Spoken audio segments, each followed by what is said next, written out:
الحمد للہ رب العالمین۔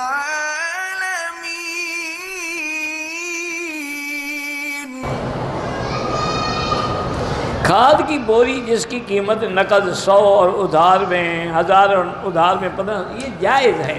اس کی وجہ یہ ہے، سود وہ ہوتا ہے کہ میں 1000 پیسہ دے کے 1 مہینے کے بعد 1500 وصول کروں، یہ وقت کے بدلے میں جو پیسہ ہے یہ حرام ہے۔ وہ تو ایک چیز ہے، اس کے 2 ریٹ ہیں، ایک نقد ہے ایک ادھار ہے، آپ نے جو قبول کر لیا اسی پہ سودا ہو گیا۔ لیکن علماء کہتے ہیں کہ اس سے بھی بچو، کہ اس میں بھی ایک قسم کا شبہ تو آ جاتا ہے نا سود کا، گو جائز ہے لیکن بچنے کی کوشش کرو۔ اچھا، دوسرا ایک مسئلہ یہ بھی سمجھ لیں، ایک آدمی ہے اس کے پاس مثلاً کھاد ہے، آپ اس کو کہیں بھی نقد کتنے؟ نے کہا جی نقد 1000، ادھار کتنی؟ اس نے کہا جی 1500۔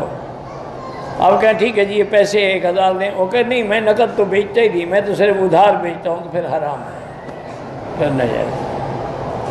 کوئی نقد لینا چاہے تو دے دے، ادھار لینا چاہے تو دے دے، اس کا مال جو ہے جتنا حصہ خامند کا ہے وہ خامند کو دو، باقی جو ہے خیرات کرو۔ میں نے مسجد اقصی الحمدللہ دیکھا ہے، میں نے مقام ابراہیم الخلیل بھی دیکھا ہے، اور میں نے مقام بیت اللحم جہاں عیسیٰ علیہ السلام پیدا ہوئے ہیں وہ جگہ بھی دیکھی ہے۔ لیکن یہ سب باتیں اس وقت ہیں جب ہم بالکل چھوٹے تھے اور والد صاحب کے ساتھ گئے۔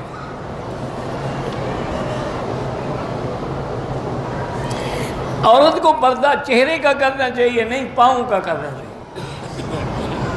چہرے کی کیا ضرورت ہے پردے کی؟ وہ تو اوپن ایئر تھیٹر ہوتا کہ ہر کوئی دیکھے فائدہ اٹھائے۔ اللہ کے بندے، پردہ ہوتا ہی چہرے کا ہے۔ پردہ اس لیے ہے کہ آدمی فتنے سے بچے، اور فتنہ آنکھوں میں ہے، چہرے میں ہے۔